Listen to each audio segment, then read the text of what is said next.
On a personal level, it just means I have to be more vigilant about not licking bike racks as I often do. And I mean, you still lick some bike racks. Right. So. I said, I'd Right. be more vigilant about it. Yeah.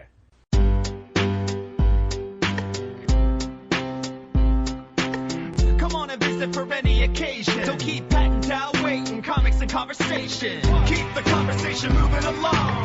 Keep bringing comics. Keep your local store strong. If it's hard, then it's a job for the challengers. Comics and conversation, y'all. From Challengers Comics and Conversation in Chicago, this is Contest of Challengers. And now, here are Patrick Brower and W. Dal Bush. Did you make it to FedEx? I did, yeah. In fact, they were able to do the entire print job very quickly. So it's all done. I thought I'd have to drop it off and then come back tomorrow night on the way home, and I didn't. Did you already drop off half? No, because I did. Okay. FedEx was the last thing I did. Okay, so I assume there'd be some I just didn't separate waiting the bag in the yet. studio lobby. Incorrect. It's I still see. in a bag. I see. I just got to cut it in half. Got it.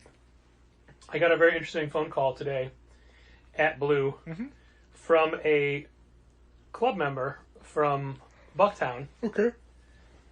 Asking if we had a specific issue and if it could be sent over to the other store, because he was told to call and ask He was? by the person who was working in Bucktown today.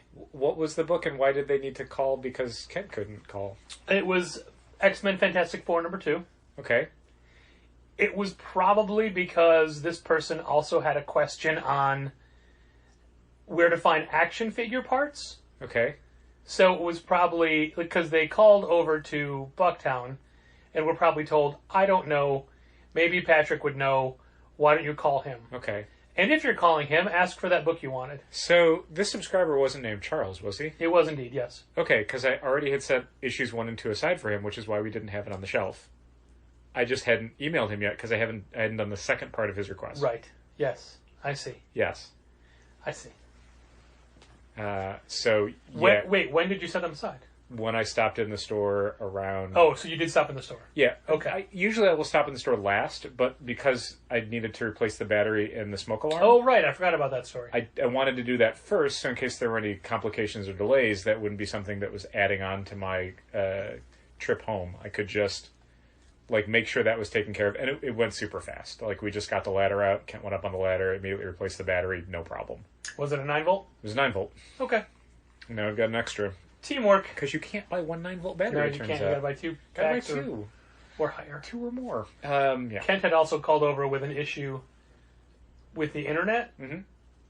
but it was very muffled because whenever Kent calls from Bucktown, he only calls on his cell phone and calls my cell phone. He did that a few times when he was working in River North and I was in Bucktown, and I basically said, please don't do this, do it the other way around. Call using the store phone to the other store phone. Yeah. Well, that stuck. Yeah. He was actually calling because the internet was down, Mm.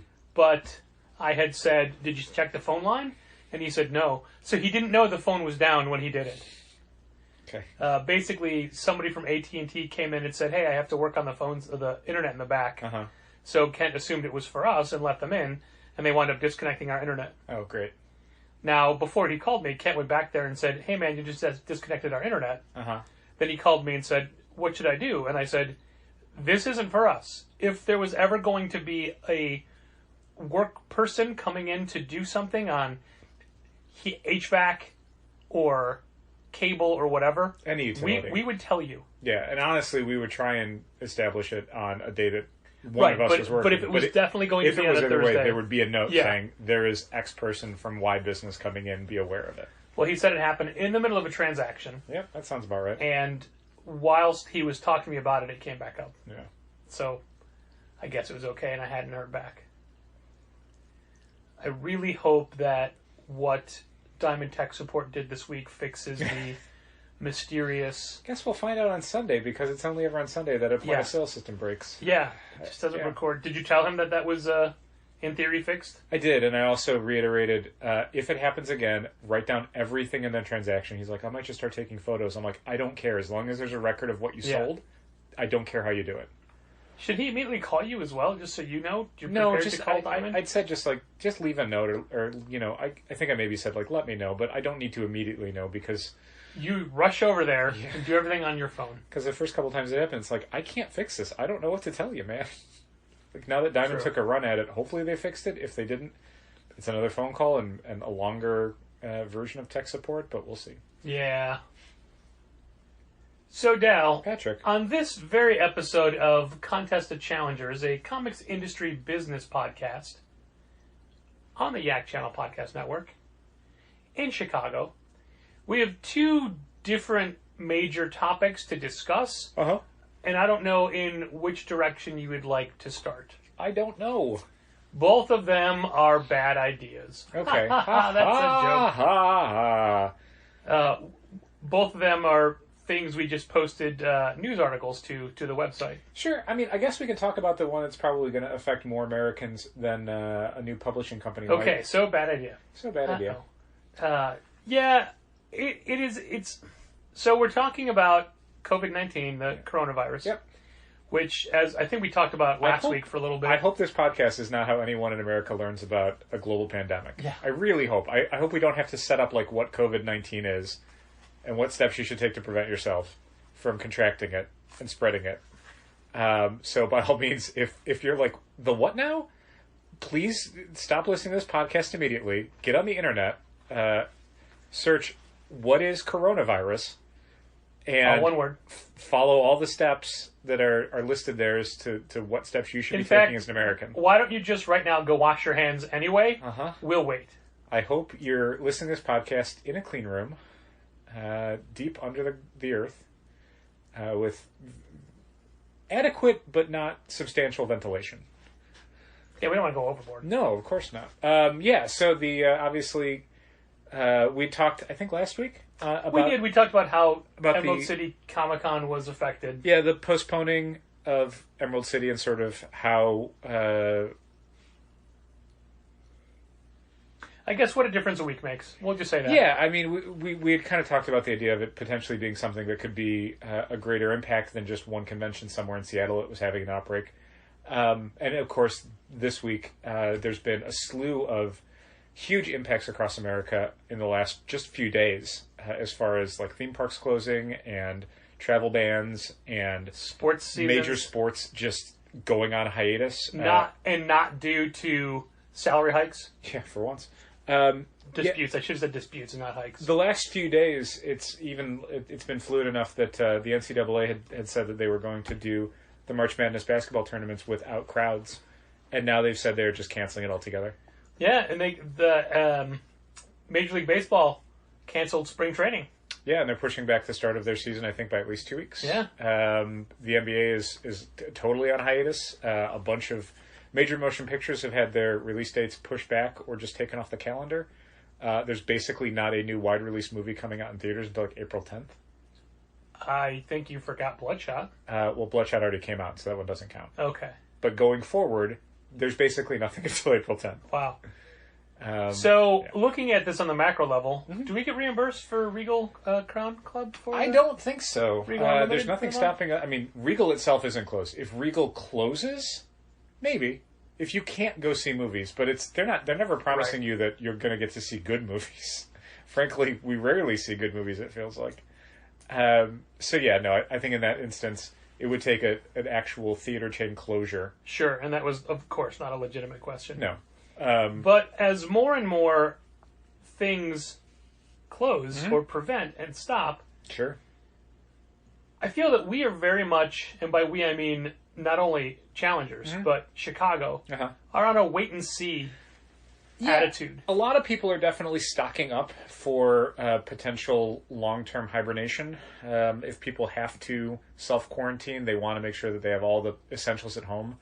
I've heard from a few people who both work at grocery stores and shop at grocery stores that things are getting kind of crazy out there just in the Chicagoland area. Goodness. People are just grabbing up, when I was at Chipotle, the woman who I was talking to at Chipotle was like, yeah, I went to Walgreens and they're basically all out of soap because people are just buying up all of the soap. Well, that's good because before that it was just hand sanitizer and that's only part of it. You need the soap as well. Yeah, you need to wash your hands. You can't just sanitize them. You need to wash them too. What's a little bit annoying to me is that I'm actually at a point where I would need to buy these things.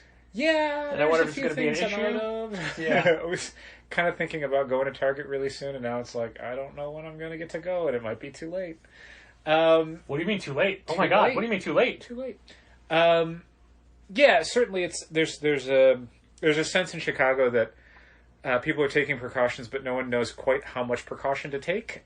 In general, like the places in America that have kind of closed down to large gatherings. A large gathering is usually something where it's like over 100 people in a venue where you can't be more than 6 feet apart. So when I think about things like that, like, again, talking to somebody at Chipotle, they were like, yeah, we haven't really seen any downturn in our business. And I would think, yeah, because you're not big enough. Right. Like, a Chipotle is never going to have more than a couple dozen people in it at any given time. Unless there's there's a just free burrito offer or but dress even up then, like a burrito. they're not going to be in the store that much. Like, they're going to be cycling through. So a Chipotle or a comic shop, probably not a big deal in the sense of like places you need to avoid to keep yourself healthy and safe. That said, there's a lot of, leaving the house decision making that people are doing that if it's not a priority, they're just going to say, I don't want to leave the house. A lot of, I think, Chicagoans are treating the COVID-19 outbreak like really bad weather. Yeah, like a snow day. Yeah, where it's like, I can leave the house if I have to, but I'm going to plan on not leaving the house for a little bit if I can avoid it. I personally am not really adjusting my schedule. No, same here. Or my routines. No. But I'm not worried about it. I'm not worried about getting it. I'm not worried if I do get it. I'm only worried about the inconvenience of having it. Yeah, I'm obviously worried for my family members. For sure. And especially for my business. Mm-hmm. Yeah. I feel like that especially should have been for family members. Maybe. But, Too late. I think I said you it right. said what you meant. Right. I would feel more comfortable as a citizen if I knew that there was an easier pathway to determining if I have it and what steps I should take if I do. Like, there's just this kind of vague, like, you should get tested. Okay, where? How? Who's taking care of that? I heard things today that are horrific in that regard, but only because of the way this country is being run. And that has no place on a comics podcast. No, but I mean, I'd be lying if I said that wasn't my main concern as far as my own well-being is. Sure, but it's not just a thing where it's like, oh, you go here and they test you and then you leave or you don't, or this is what happens next and this is how you take care of it. And it's that sort of the step-by-step process of it, I feel like, has been poorly communicated. Yes. If it's been thought about at all on a national level. And that makes the sort of, and that's, I think, what leads to a lot of like the rush on all these different essentials is there isn't this feeling of like, oh, if I have it, this is what I do. Everyone's just treating this like somewhere between an inconvenient flu and the end of the world. I was going to say leprosy. Like, it's the range of reactions that Americans are having are what's kind of causing maybe more problems than if there was a clear governmental reaction to this, I guess is what I'm saying. Well, you heard the story of Tom Hanks finding out that he and his wife have it. But did you know how they found out? No. She wasn't feeling good. She had symptoms. Uh-huh. They walked into a clinic and were tested immediately Uh-huh. because they're in Australia where they have an abundance of test kits provided by the World Health Organization that almost every other country has. Mm-hmm. And they found out right away. Like, I heard in minutes. Right. So anyway, that's not what we're talking about here. We're talking about the uncertainty that makes people change their routines, and if it's going to impact business, and if it's oh no, I'm coughing. Oh no. It's all over. This is how you found out that Patrick has the plague. I just gave it to you right there. I'm sure I have it already. What people don't know is that we are actually recording on two opposite sides of hermetically sealed little booths that were separated by Vinvaci glass. Wow. Yeah, that can help withstand a lot of radiation. Wow. So we're good. You just have to, knock 4 times to get out of the booth. Oh no. The reason I even brought this up, well, first of all, we posted on our website today a couple of things that are available to people. Just like every other goddamn business today. Yeah. We posted a message about how the coronavirus is impacting our business and how it's going to affect your ability to engage with our business. Well, look, first of all, as a business that relies on the general public coming in, sure, I think it's irresponsible of us to not have something like this. I agree. In place. Still a lot of emails. Yeah, I know. I know. At least ours was in our regular email. It's true. We did not send out a special one, just letting people know, hey, you can have delivery people drop food off at your door if you don't want to talk Ally to them. Bank, who my car loan is through, I don't need to know what your COVID-19 response is going to be. I think it's great that since Grubhub, I think, bought Caviar, or some other delivery company bought Caviar, I got 2 emails, one from them and one from Caviar, and they were basically exactly the same, except they changed the name of one business to Caviar. Oh, geez.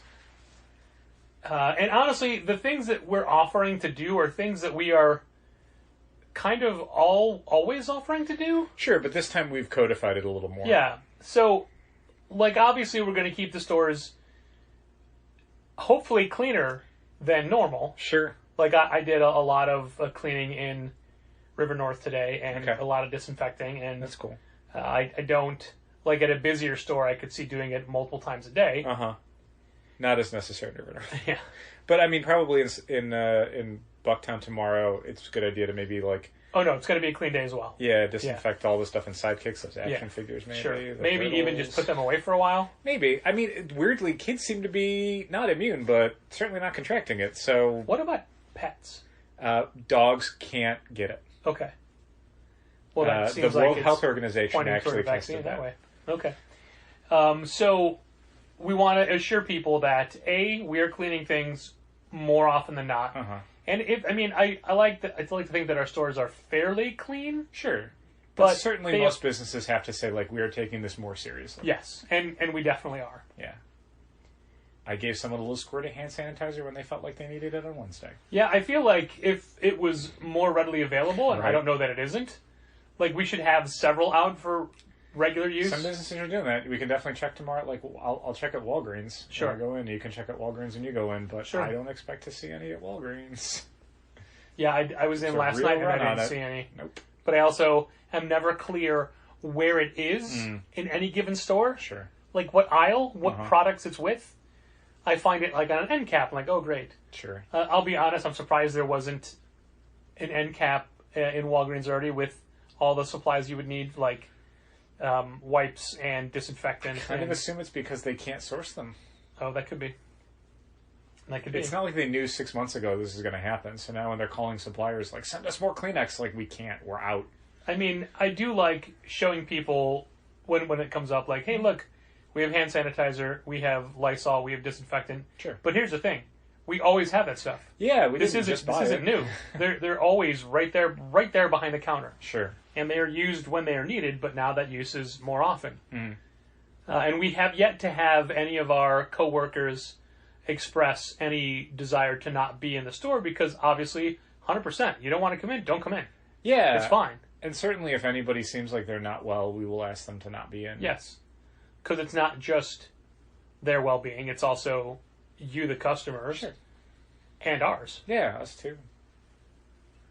So those are the things we're doing in the store. But here's the things we're offering to people if they're worried about coming in. Now, on the one hand, like I said before, these are things that we offer regularly, but now we're codifying it and letting it up front that they're available for this. Yeah, and honestly, above and beyond all this, the number 0 of this list of things is if you've got a subscription, we're going to keep holding your books. Yeah. If it hasn't been a month, don't worry about it. You've got a month to come in and pick up your books. If you feel anxious about that and you want to make sure your books are still waiting for you and it's been close to a month, call them with a credit card. You can pay for them over the phone, pick them up whenever you want. If you want your books at some point but don't need them immediately, just let us know. We can take care of that. And on the other hand, this is our way of saying, we understand you're concerned, so are we, but we also don't want to go out of business because of this. Sure. So please don't stop buying comics. Right. So here are the steps we've taken, or the things we offer. Like Dal just said, you can call in with a credit card anytime. if you want to not have to worry about being in the store for long, for the 2 minutes it would take to ring you up, or more if there's a line, pay for it over the phone. We'll package them up. If you want to just like be outside the door and wave, we'll run them out to you. You don't even have to come in. You've already paid for them. We're just going to give them to you. We will stand in the doorway, open the door, and throw them to you 6 feet away. We will tie them to the back of the dog who does not have the coronavirus. But is a good boy. Definitely a good boy. Number 2, if you don't even want to leave your house, I mean, we've talked about this a long, long time ago, about how certain delivery services, like certain restaurants, don't put themselves on some of these delivery services. The service just does. Mm-hmm. And the person will, like, if you order McDonald's from this place, it's basically that person going and buying it for themselves and delivering it to you. Yeah. Like, the restaurant doesn't have to be involved. Right. So, in that regard, if you have a way to get to the store and have your comics bought, great. But you could always hire a Lyft and just have, like, without needing to be in the Lyft, just have them come to the store, we'll give the books to the driver. And I haven't checked this out, but I think their service is like Postmates. Sure, and that's what I think I was getting at from the previous. You're contracting someone to go run an errand for you, and this errand, in this case, is just go pick up my books. Because we've had people from Postmates come by, and they're like, yeah, I'm supposed to, and it wasn't even like pre-bought comics. It was like, I'm supposed to buy these 3 comics that came out this week, and we'd have to find them and go, here you go. And then they'd have to take a picture of the receipt. And so, I mean, there's definitely services that exist that can do that. We aren't partnered with anyone, but they do exist. And we're not opposed to partnering with anyone either, to be honest. No, I don't even know how we do that. But at the same time, you can just call and pay for your books and say, hey, a Lyft driver is showing up to get my books, or whomever, and we'll make sure they get them. Yeah. You can do that. Or we can mail them to you. Yeah, since I assume all of our subscribers who normally come into the store and pick stuff up live somewhere within Chicago, it's very easy for us to pack up and ship out, and you will get them very quickly. We ship all of our stuff priority mail. There's basically kind of 2 levels of payment. If it fits in an envelope, it's $8. If it does not fit in an envelope, it's $15. We can send you an invoice that includes the total dollar amount of your books on hold, as well as whatever the shipping costs are. You pay with your credit card online via that invoice. It usually takes us up to 24 hours, but generally a lot less, to pack up your books and get them ready for delivery. Once they're picked up by the United States Postal Service, you will get them within a day. Everybody within city limits is basically a 1-day delivery. So for the most part, if you email us on a Friday and say, I want my books, you'll probably have them on Saturday. Provided the mail comes. Yeah, I mean, this is all with the proviso of, like, you pay before, like, within a certain window of time, and the books get picked up by United States Postal Service. Like, if everyone's doing their job, you're going to get your books in about a day. If you take too long to pay after we send an invoice, if it happens to be on, like, a Sunday or something, like, there are variables that could make it take a little longer. But we move pretty quickly when we get these requests. So, yeah, like somebody asked today, probably first thing tomorrow they will get an invoice. If they pay it quickly, we will make sure that that is all taken care of. Yeah. It couldn't be done today because neither of us were at BuckCon. Correct. Yeah, unfortunately, it's literally the one day of the week where it's like, this isn't going to happen until tomorrow. Which, of course, is when we get like 1 million subscriber requests and stuff. I've noticed. Yeah. Thursdays, maybe it's because of the weekly email. I don't know. I mean, it seems like the last couple weeks for sure. It's a little frustrating. But yes, only because you're not there. But this is what people are supposed to do. Oh, absolutely. And I mean, that's the thing. I'm not saying that people are doing it wrong. It's so much as it's just like because of the way that our schedule lays out, it means that like Thursday night ends up being the point where I have to do like 6 or 7 emails. And I don't have to do that many on the days I work. Yeah, sure. There are some Friday mornings I get in and I don't get to any of my work till like halfway through the day because there's so many requests, which is, I mean, a good problem to have. Sure. It's not my favorite thing when it's the same person emailing 4 or 5 times rather than having everything in one email. Sure. But, you know, I hear you. We get it. And that is always an option, especially to subscribers. If you want your stuff shipped out, we'll ship it out. Yeah. That's always a conversation we can have. It's not a problem. So long as you're willing to pay for shipping. Yeah, that's it. And we don't charge you for us handling the books. Nope. It's just it's the payments of the post office.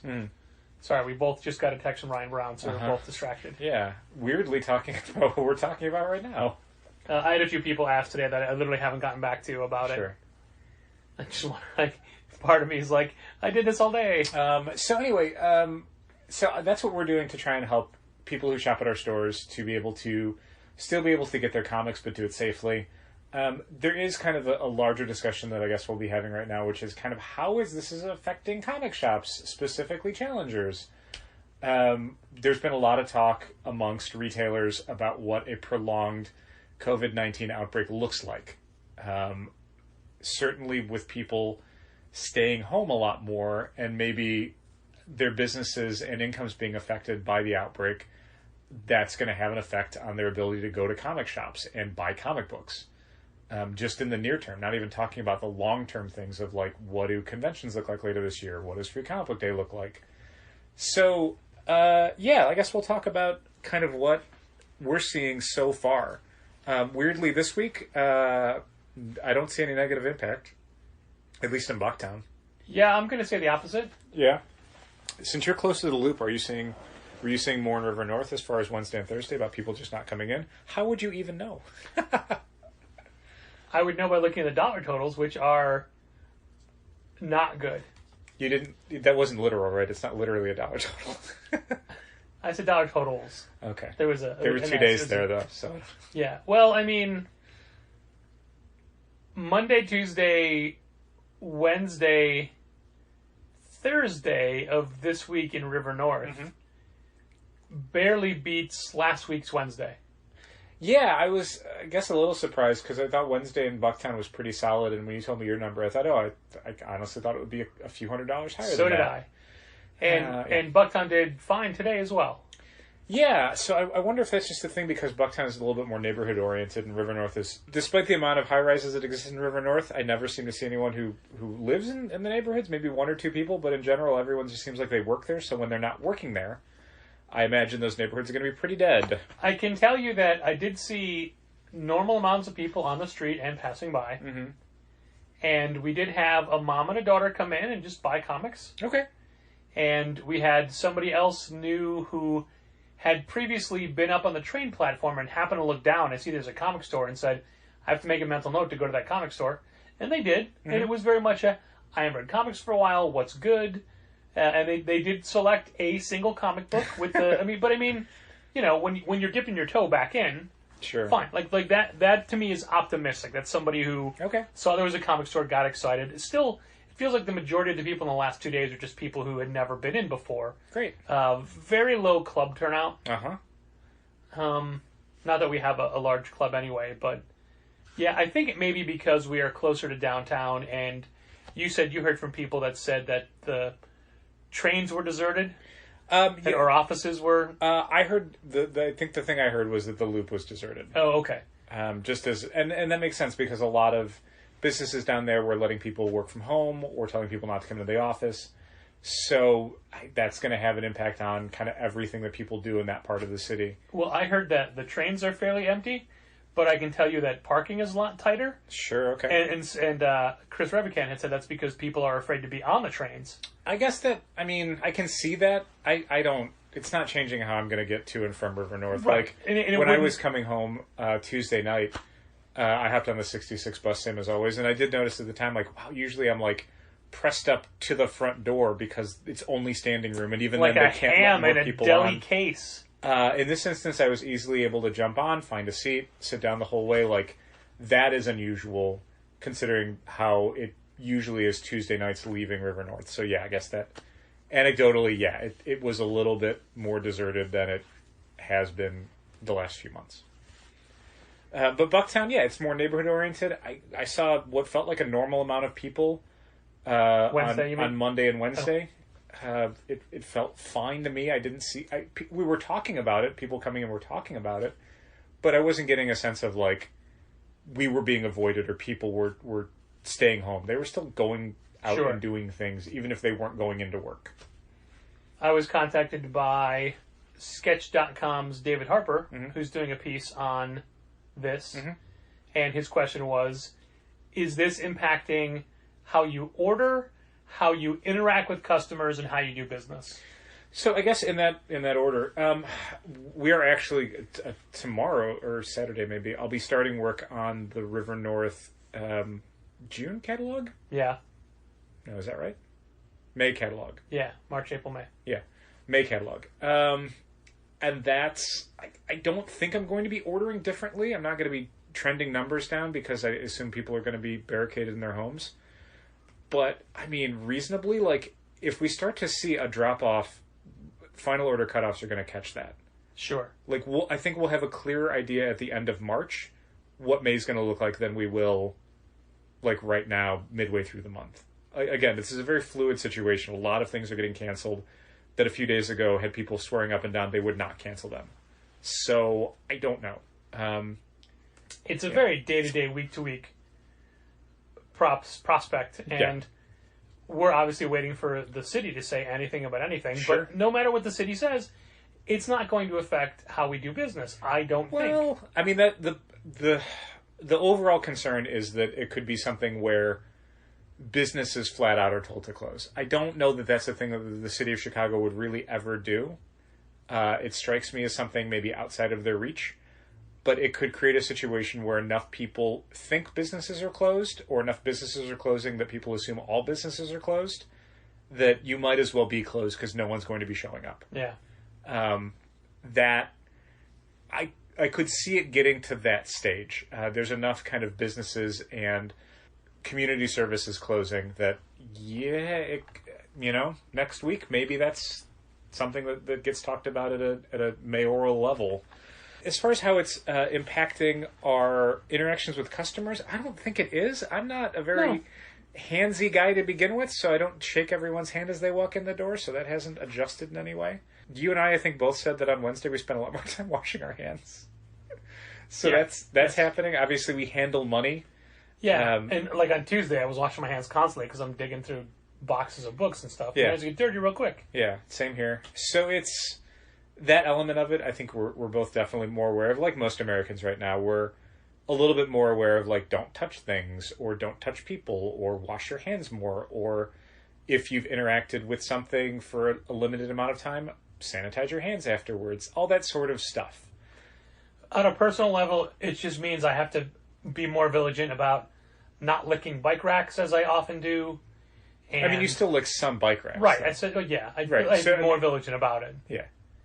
I used that on someone today, and his response was, the way you started that, I honest to God thought you meant it. I know it's a joke, but it really sounded like you lick bike racks. Sure. Well, to be fair, a lot of Chicago bike racks are pretty tasty. And you get to know a lot about the city by how the bike racks taste. When you don't lick them, it's hard to say you're really living in Chicago if you're not licking bike racks. And then he said that, well, maybe the time will be good for you. I'm like, well, I'm counting the days so I can do it again. Yeah, I mean, if you're not licking bike racks, you got to assume a lot of other Chicago residents are not licking bike racks, which means they're going to be so full of Chicago bike rack flavor when you're able to get back to it. And these poor bike racks are unlicked. It's like Taste of Chicago bike racks. Exactly. Yeah. And I will tell you that had I seen any bike racks in River North, I would be able to tell you the difference in the flavors, but yeah, I don't see a lot of bike racks. I guess River hopefully North. in the springtime when you get a chance to walk around the neighborhood more, really learn it. Yeah, definitely. So, what were the David Harper? Those you got them. Did I? Okay, I Yeah. thought there was a third thing. I don't remember what it was. How you order, how you interact with customers, and basically how you run a business. Yeah, So anyway, here's what we're jumping into. Okay. There's been a lot of talk about Free Comic Book Day. Sure. Okay. And this is comic book retail. First weekend in May. This May 2nd, Saturday, May 2nd, or is it? This is comic book retail. So you have the whole spectrum. You have people saying, the sky is falling, we're all going to die. And we have people saying, you're all freaking idiots because there's nothing to worry about. You're overreacting. Yeah, it's like herding cats. Exactly. So it's obviously somewhere in the middle, but the more and more discussion has started. In fact, it was our good friend Mitchell Davies who had brought this up at first in a post. What store is he from again? All-Star Comics in Melbourne. Mm. And it got people talking and some people talking snidely. And Comics retailers? I know. Being sarcastic? Yeah. No. Yeah. No. So anyway, several more retailers chimed in just today about how going ahead with Free Comic Book Day as planned looks really bad for our communities. It might not be great. It really, really depends. Like, there's a lot of the things that people are talking about doing right now, both on a micro level of individual self-distancing and stuff like that, versus a macro level of we are closing arenas and we are altering international travel, are all in a hope of containing a viral outbreak. That's something where it takes a few weeks before you know if it worked or not. Yeah. So this is a situation that in a few weeks could be, hopefully a lot better. Could also be a lot worse. So the idea of, like, we need to cancel Free Comic Book Day now, it's more than 2 months before Free Comic Book Day. It's less than 2 months before Free Comic Book Day. It's almost 6 months before Free Comic Book Day. It is a year and a half. It is before 12 next year and a half. decades before Free Comic Book Day. No, it's about 6 weeks. It's too soon to definitively say either way. Yeah. Like, we aren't even attempting to make decisions until, I would say, a month from now. Sure, but that said, there are businesses that do substantially larger Free Comic Book Day events than we do, and this is maybe the point where they need to hear yes or no if it's happening or not. Because they are, booking airfare or trying to get artists or, renting tents or 1,000 other things that they do that we don't. I'm curious that you said whether or not it's happening, because I don't think Diamond has the power to cancel it, but what they do have is the ability to change how you get the books, or when you get the books, and also they can expand the rules to widen the parameters of it. So maybe this time it's Free Comic Day weekend, Free Comic Day week, Free Comic Day month, whatever. So, obviously they can't cancel it, but what they could do is put out an advisory that maybe you don't do it as a 10 or 12 hour event one Saturday in May, but you give out the books later, or they shift their messaging to try and essentially not get people to come to Free Comic Book Day. So there's things they could do. They could cancel it in the sense of, like, we are not shipping books out. Like, that's the thing they could do. They could hold all the books at the warehouse and say, we're not sending them out. There's no Free Comic Book Day until we ship them out. Well, they're going to tell us tomorrow morning. Okay. Well, I'm looking forward to that. On the one hand, I said that earlier. How many hands? I've got hands. Well, between the two of us, there's 6. So we'll do what's right for the community, but I really hope it isn't to our detriment. Yeah. I don't know. I mean, in general, again, I don't think we do as much for Free Comic Book Day as some locations in the U.S. do. No, I just mean that it's our busiest sales day of the year. Well, I was going to say, by far. I was going to say, so we aren't necessarily as exposed financially by not doing it as they would be. Obviously, it's our biggest day of the year, and we would have made less money, but a lot of what we sell is kind of just stuff from the store, so it's not like that stuff won't all go at some point. It's not the end of the world for us. But if we had bought a ton of things or rented a ton of things, we would need a ton more business to make up for that.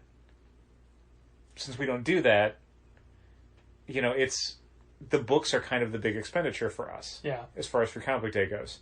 And if we can still give those out and still do other events that maybe won't have as big an impact, but could potentially cover some of those, not losses, but fill some of that hole, it won't be as big as, but it won't be a total loss.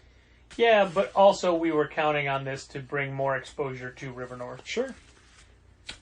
There's unfortunately a lot of businesses that are going to be seeing less people at a time when they needed to see more people. There's restaurants that just opened where restaurants are seeing a ton of cancellations and people not showing up because people don't want to go to public places and eat food. They're in way worse shape than we are. True.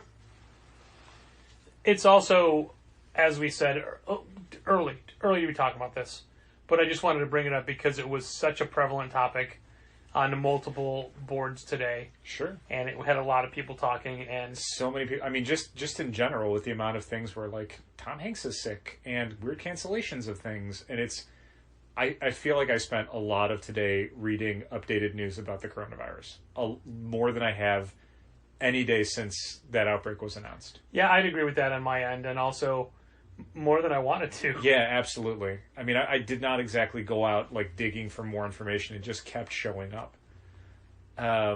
So yeah, it to sum up, it's not hugely impacting our business right now, but like a lot of businesses that aren't impacted yet, there's definitely an eye on how do we mitigate our exposure on this, literally and figuratively.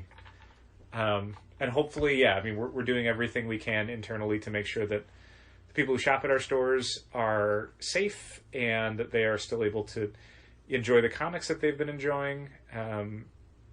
But yeah, we are definitely curious as to what the future looks like because, again, like a lot of small businesses, it's not super easy to weather this sort of immediate downturn in business. Most of the comic shops in the world are not hugely well capitalized businesses that have months and months of money saved up. So if something happens, they can just pay their people and keep the doors open and keep going. Like most of these stores literally could not close for 2 weeks and then reopen. They just couldn't. Right. There would be no one to reopen it. So that's, I think, for a lot of comic shop owners, that's the fear, is if people do stop coming in for 2 weeks, 3 weeks, 4 weeks, what happens? What does the fifth week look like? I bet we revisit this topic next week. I feel like we're going to be revisiting it for a bunch of weeks. Well, revisiting topics is something that happens occasionally. Dare I say often. I won't believe it. On this podcast. And right now we're going to revisit a topic from just a few weeks ago when we talked all about the new publisher Bad Idea. Bad Idea comic books. Do you want to refresh people as to what Bad Idea is about? Sure. Bad Idea is a company that's a brand new comics publisher. They're being run by a lot of folks that used to run and work at Valiant. They are launching a brand new comics company with creators like Matt Kint and Doug Braithwaite, who are doing ENIAC, their first book that comes out May 6th.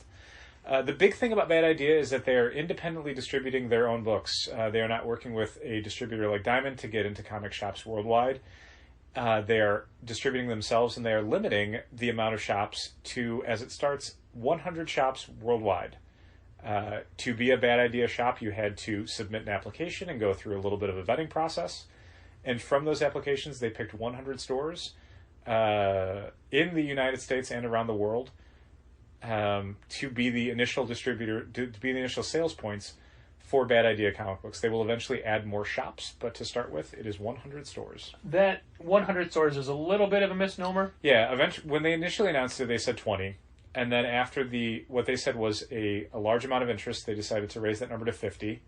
And then the day they announced the 50 shops that would be their initial stores, they also said, we're now it's 100, we're naming 50 more tomorrow. And then if you extrapolate the stores that are chains or have multiple locations? Yeah, so for example, there's, who is it? Like Oh Yeah Comics has 3 stores, Indiana, New York, and Skokie, Illinois. Yes. So Oh Yeah New York is a Bad Idea store, but they could offer Bad Idea comics in any of their 3 locations. There's a few, like Forbidden Planet in the UK. They have a bunch. Is listed as, basically every store is listed as a Bad Idea shop. Yeah, in Midtown is one of the stores. There's 3 Midtowns. Yeah. So things like that. It's like 100 accounts, but an account could mean anywhere between like 1 and 12 stores. Well, we found out last week, even before we recorded last episode of the podcast, that we were one of the stores. Yeah, Patrick did a good job pitching us. We alluded to it at the end of last week's episode that we had something to talk about that we didn't have enough time. Mm-hmm. And we had to wait until Bad Idea announced the stores. And I got to tell you, they didn't tell us who else was in, just that we were in. Mm. So I spent all day Monday and a lot of Tuesday glued to their Twitter account as they randomly announced stores. So I knew we were one of them, but I was waiting to see, obviously, who else was. Sure. And it was very interesting because on the day one, it was a lot of the smaller and like-minded businesses, and I want to say a lot of the stores are members of Comics Pro. And then by day 2, which, as Dal pointed out, we didn't know there was a day 2. Yep. You were the one who told me. He was like, hey, there's 50 more tomorrow. I'm like, what? that it was the bigger stores, your Midtowns, your Beguiling, your Forbidden Planets, things like that Sure. got a little more wider in stature. But in general, I think what I would characterize a lot of the Bad Idea stores as are more boutique-oriented. Yeah. They'd said from the start that they were kind of looking for stores that are more passionate about comics as a medium and more willing to kind of go outside the boundaries to push stuff that didn't feel as much like, kind of Marvel DC stores that are just trying to, do collectibles and stuff.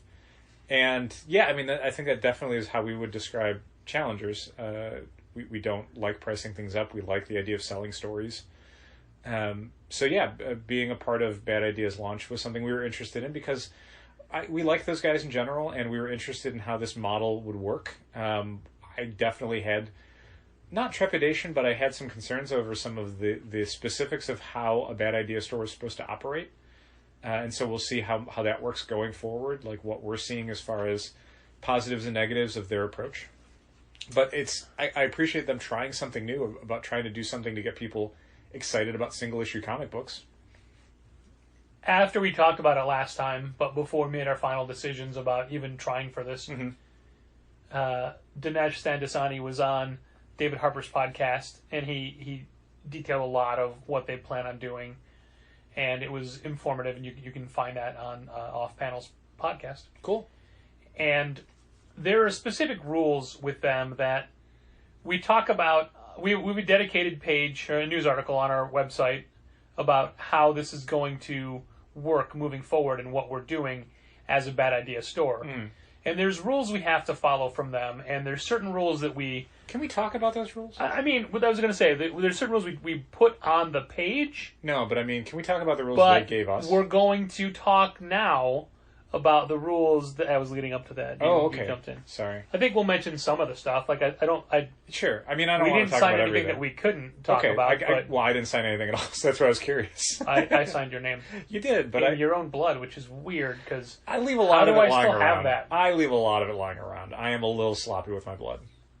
So what's the main point you wanted to mention? Is it the order number? Yeah, so one of there's a bunch of things where it's basically Bad Idea wants a little bit more of an input on how their books are marketed and kind of what you're doing as a store to promote their stuff. And honestly, that sort of thing is not entirely outside of the realm of what publishing is like elsewhere. I was going to say what publishing entities demand of other retail establishments. Like, if you're Best Buy and you're doing a display of like Blu-rays or something, the company that's doing that probably has very specific rules about how big that display can be, where it's going to be located at.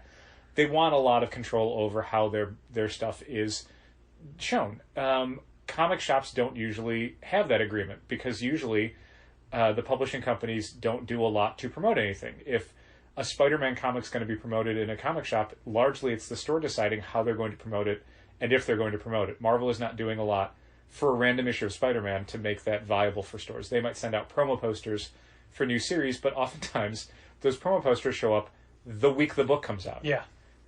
Marvel, I think I've noticed, is basically sending out promo posters the first week of a month. So they will send out promo posters for all their books that are shipping in March the first week of March.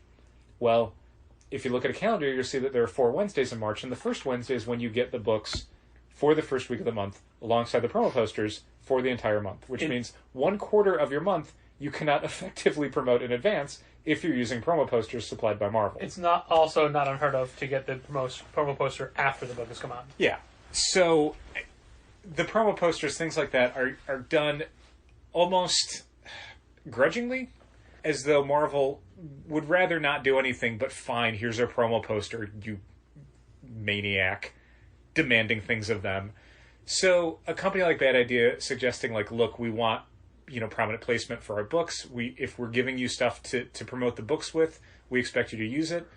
That is not outside of the realm of reasonable to me. Like, those are things where, if you want to feel like your books are doing as well as they can and you're providing the tools to sell them, you're expecting the stores that are receiving those tools and that have agreed to help sell your books to use them. Like, that makes sense to me. Sure. The one that kind of stuck in my craw a little bit, and the one that I felt like, man, they're really giving us the exposure on this one. We are not gaining a lot from this rule. The rule that Bad Idea has is that your orders for the first issue of a story arc are your orders for the remainder issue of the story arc. So if part 1 of a story arc you order 100 copies, you are agreeing to order 100 copies of parts 2, 3, and 4. If there's another story arc after that, you can then change your numbers to 80 or 120 or 10. But that one story arc, you're agreeing to order the same amount of copies across the board, which means basically for ENIAC 1 through 4, whatever number we decide on for ENIAC 1 is what we have to order for 2, 3, and 4, which is usually not how comic sales work for sell-through. If we order 100 copies of Wolverine number 1, we are not going to order 100 copies of Wolverine number 2 because we're probably going to sell at most 70 or 80 copies of Wolverine number 2. There's a lot of people that are just going to buy issue 1 of a series. Either they mean to buy issue 2 and they've just forgotten, or they were only buying issue 1 because it's going to go up in value, or they read issue 1 and didn't want to buy 2, 3, and 4 because they didn't like the story. So the non-returnable aspect of comic book ordering means that having to lock in numbers for 2, 3, and 4 based on what we ordered for 1, it's not real great for comic shops. You're betting on 100% sell-through of issue 1 and then 100% adoption rate for the rest of the storyline. That means every single person who picks up number 1 was buying it because they wanted to read it. They read it, they loved it, they want to read 2, 3, and 4. Nothing in the market has that sort of sell-through and that sort of readership. Nothing. So it's very dicey. Like, that's the part where I'm like, I don't know how that's good for stores. I'm curious. I'd love for it to be something where we're looking at it like, thank God they made us order these numbers. But man, right now, 6 weeks out from that, that's the part I feel real nervous about. And we could order low and then reorder. Like, the reorders don't get added to your total. But they've also said that maybe they don't have restock. Yeah. You know? And let's say there's going to be stores that do that are going to order, you know, they know they can sell 50 copies of issue 4, so they're going to order 50 copies of issue 1. And if they sell out of issue 1 in a day, they're going to order 200 more copies of issue 1, because they still only have to order 50 copies of 2, 50 copies of 3, 50 copies of 4, if I'm understanding their rules right, assuming the reorder doesn't become an additional order that you have to order going forward. I just said it doesn't. Okay. But I also feel like there's no way you're going to get 200 extra copies if you only ordered 50 number 1. You think they're going to say no? I feel like that's not going to be available to people. Well, again, it could be, like, depending on how they do their printing. But the problem is, the stores that do that up front means the stores, you know, who sell out 10 days later or 15 days later won't have that opportunity. Yeah. Because they waited too long to reorder. The reorders run out. So yeah. I want to reiterate that this is a company that is not going to be doing graphic novel collections or trade paperback collections. Right. So if you want to read ENIAC, currently, you have to buy ENIAC issues and you have to buy them from Bad Idea They're stores. not going to be put up digitally. Yeah. So you can only get the single issues, and literally single issues, because we can only sell any person 1 copy. Yeah. You can't buy multiples. You can't sign up for, well, you know, we'll tell people if you want to order 100, let us know in advance for a lot of other books. This one, you say you want 100 copies, we cannot help you. You can't. You can only get 1. Only 1. Only 1. Yeah. So, with all that in mind, and we've just found out, or it was announced Monday. This is a few days later. We've had customer interest. We've had one person sign up for the club specifically. So I guess I should mention we are the only shop in Chicago that is carrying Bad Idea comics. Yeah, well, we are the only shop in Chicago, and the other stores in Illinois are like way, way south, like 8 hours south. Yeah, and Bad Idea is not offering mail order, but stores can offer mail order. So even if you don't live near a Bad Idea store, you can still look online and see if a store is selling Bad Idea comic books, and then you can get them from them. We are also offering, and we'll talk about this in a minute, mail order if people want to go that way. We don't expect people to, because we're not really a mail order store, but if people want to buy it from us, we will sell it to them. We do have a page on our website explaining what we're doing for Bad Idea. Yeah. It's in the news section. Yeah, and when we heard that we were a Bad Idea store, we thought, okay, well, that's going to be of interest, obviously, to people who shop at our store, because, again, their first book is a Matt Kint book, so we've got a lot of Matt Kint fans. They're going to want that. But then we found out that we were the only store in the Chicago city limits that is selling Bad Idea comic books, and I think one of maybe 2 stores in all of Illinois. Is that right? I'm not entirely sure. I think so. A lot of the southern stores are on borders. I mean, there's stores in like St. Louis, Yeah. so it's not a million miles away. But it's, I mean, as far as like the Chicago area goes, we are kind of it. So when we heard that, we assumed there'd be people who shop at other stores that, again, are Matt Kit fans or fans of Bad Idea as a concept that would be reaching out and wanting to do that. So we had to come up with like, okay, what are we going to do with in-store subscriptions for people who want Bad Idea books? How are we going to structure this? Because people, like, immediately, within 24 hours of the announcement, were emailing us who don't shop at our stores wanting to know what our policy was going to be. So we had to talk about, you and I, what We had to policy figure it was out going so to we be. can direct them to the website if they have when there's more questions. Well, and also so we could communicate that, within our own store, like to people who work with us, to be able to say, like, if you get questions about Bad Idea, this is how you answer them. And also to you right now, listener. Yeah, to people listening on a podcast. So our rules are you can sign up for ENIAC, but you're signing up for the first arc. Yeah, you basically have two options with Bad Idea. We will accept Give Me All Bad Idea comics, where we just make a note that any future Bad Idea series that get announced get added to your subscriptions. And I should mention, there is not a separate Bad Idea subscription. Like, you are basically joining our subscription service and subscribing to Bad Idea comic books. So all the standard rules and policies in regards to the subscription service apply. We're going to need a phone number. We're going to need an email address. You are agreeing to come in at least once a month to pick up your books. You will get 10% discount on anything you sign up for in advance, and that includes Bad Idea books. We are only going to do one delinquent phone call and email for you in 2020. We are, if you subscribe to a series and you drop it from your list, we are asking you to buy any issues that already arrived for you. We'll send out emails, all that stuff, the normal subscription stuff. That's kind of like the upper level of kind of what's going to be involved. We have some additional rules in regards to Bad Idea comic books. When you subscribe to, let's say, ENIAC, you're subscribing to the first 4. Yes. If you buy ENIAC number 1 and read it and don't like it and say, I need to cancel this, well, you can't. Because of the way that we have to order those books, because we are locked in with issues 2, 3, and 4, we are not taking single issue subscriptions for Bad Idea comic books. Ordinarily with a book, because we have final order cutoffs and we can adjust our numbers up and down, if you say, I just want issue 1 of Children of the Atom, that's fine. We got no problem with that. Similarly, if if a series isn't working for you and you want to drop it, totally fine. We can adjust our numbers. We can't do that for Bad Idea. So we are not taking single issue subscriptions for Bad Idea. You cannot say, I just want ENIAC 1. We will have copies on the shelf. You want to pick it up off the shelf? You can pick up your 1 copy, no problem. You cannot reserve, either via the subscription service or calling in advance, single issues of Bad Idea comic books. We are not going to be having people calling in on Wednesday, May 6th, saying, set aside a copy of ENIAC 1 for me. No. That is not happening.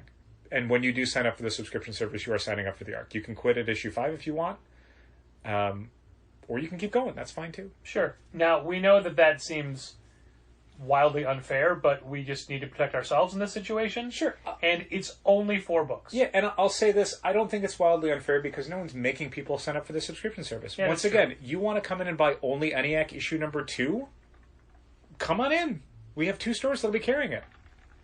People can buy 1 copy a day. Or, I'm sorry, 1 copy per person.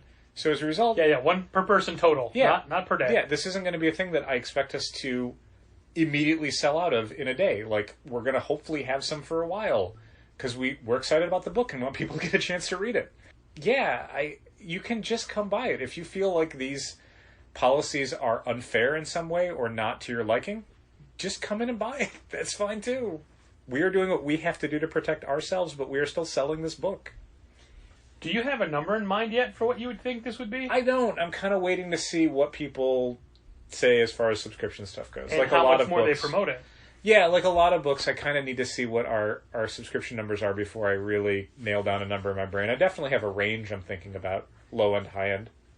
This is a thing that we need to make sure subscribers know, that at least at the current structure, Bad Idea books are not going to appear on your weekly emails or show up in the list of what you're getting for the week, because they're not part of Diamond System. Yeah, also, I mean... So we can't put them in Diamond System. Yeah, additionally, they're shipping... kind of independent of Diamond's distribution network, which means we don't know exactly when we're going to have them and when they're going to be on sale. I mean, ENIAC #1 is officially released on May 6th. I was going to say that one we know, but going forward, it may be a thing where they kind of just show up, like, outside of our regular email and new release day window. So it could be a thing where we find out, you know, Monday, hey, you're getting it on Wednesday. And like, they've even said they may decide, hey, Bad Idea comics come out on Fridays. Yeah. Like they may pick their own release date. Yeah, so we'll see where that goes, but that'll be something where it will be listed on our website as soon as they come in, or as soon as we know when they're going to be in. When the on sale date is, yeah, but it won't be in your list of what you're getting because we can't. It just can't be populated that way. We'll try to put it in a header of the email or something. Yeah, or I mean, probably we'll have it on things like Instagram and Twitter and Facebook as soon as they come in. So if you're not following our social networks, you maybe want to start doing that if you're a Bad Idea fan, especially if you're not going to be subscribing to them but just want to pick them up off the shelf. You'll want to know when they come in so you know when to come get them. And just so you're clear, we had talks of other hurdles to make people jump through. Like, at first I suggested that you can't just sign up for ENIAC. You had to sign up for one other book through us to make it worthwhile, to make it worth our while. Like, there's stores that are saying you have to, like, they have to have a 5-book minimum to be able to have a subscription to their store. And I understand that. I understand all of that. But ultimately, we're very excited for what Bad Idea could bring to the table and what they're hoping to do for the comics industry. Dow just infected me. You all heard it. I did. You all heard it. I coughed right into Patrick's face. That's why it sounded so Vinbocci loud. glass. It's right there. We're very excited for what they could do for the industry and the stories they have to tell. So we wanted to make this as easy and as accessible as possible, but not at our entire expense. So there's a little bit of hoop jumping. Like, there's a little... I don't want to be combative with this. I No. don't want to make this a thing where it's like us against the Bad Idea fans, because that's not why we're doing this. We could have just as easily not asked to be a Bad Idea store. Like, we're doing this because we believe in the product, because we like the people involved in it, and because we're really curious about whether or not this is going to be good for the industry or not. I like being a part of those sort of growth experiments of, like, maybe this will be a big deal. Maybe, you know, let's find out. So yeah, the things we're doing are largely just for the subscription service, just to make sure that, because unfortunately we can already envision a lot of ways that we could be taken advantage of on this. There's a lot of people that are going to be buying these to flip online. And mitigating that is kind of our main concern, because that's unfortunately what a lot of our energy goes into these days, is mitigating the ways that speculators are affecting our ability to sell stories to people. What did you just say about Nightwing 70? Gosh darn. So if in that you want regard, me to stop swearing, you need to stop saying things like that, surprising me. Because that's just going to be the reflex, is me saying something inappropriate. I will because start hate saying trigger warning. those things. So moving forward, what we're going to be doing is taking a photo of every person who buys ENIAC, Yeah, so putting again, it up on our Bad Idea wall at the store and comparing people. Again, you just want the basic, like, I don't want to have to jump through any hoops. Just come in and buy it then. We're going to do our best to make sure that we have as many copies available as we can for the people who want to read it as a story. Absolutely, that's our main concern. The subscription stuff is again, generally just to make sure that this does not ruin us financially, is kind of where my head's at. I wish that weren't a concern, but unfortunately it is. For the mail order subscribers, you are prepaying for all 4 issues. Yeah, you are buying them in advance. They will ship out when the 4th issue goes out, because while some people, honest to God, may decide that it's worth it to get priority mail shipping for each individual issue, it's not worth our time to pack it up. It's not worth a $4 sale to individually pack and ship a comic book. And also, we use USPS priority mail because we can do that from the store, and it can be insured, and we can have tracking. We don't do media mail or things like that because we can't do those from the store. At least not how we're currently set up. Yeah, the way we're set up now is we can print out labels and send them out for priority mail only, or higher, not lower. So that's why it's $8 to ship it.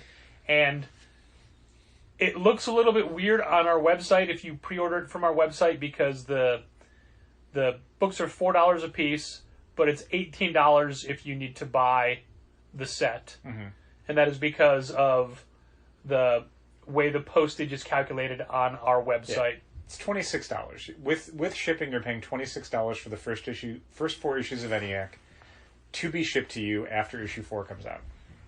That's what you're paying for.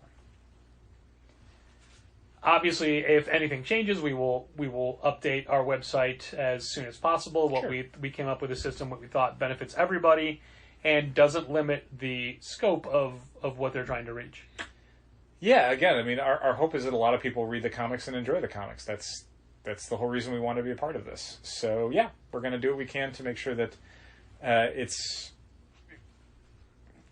coherently detailed for people so that no one has any questions or concerns about how Bad Idea comics are going to be handled at Challengers.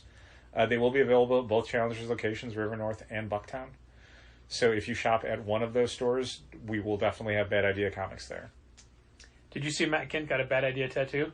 Did he really? He got the logo right here. Wow. Now, I saw a picture where he had it, and it was all red around it, so it looked like it had just been done. So it didn't look like a temporary tattoo or Cody's neck tattoo. Yikes. Cody's neck tattoo.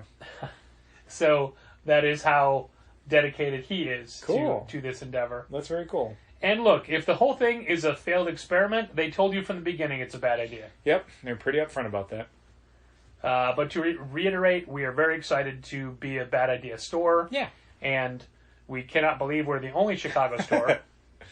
And, I'll be fair, I don't know who else even tried out for. I don't know how many stores auditioned for this and didn't make it. They said they got initially 250 stores asking about it, Sure. but I mean, once they set up their criteria, we don't know who said, "Oh, I don't want any part of that," yeah, or whatever. And that's the thing. I'll be the contrarian here. I can definitely see why stores would opt out of this experiment or not want to participate. Again, the idea of having to set your numbers for 2, 3, and 4 for what you ordered for 1 honestly feels like disqualifying right off the bat.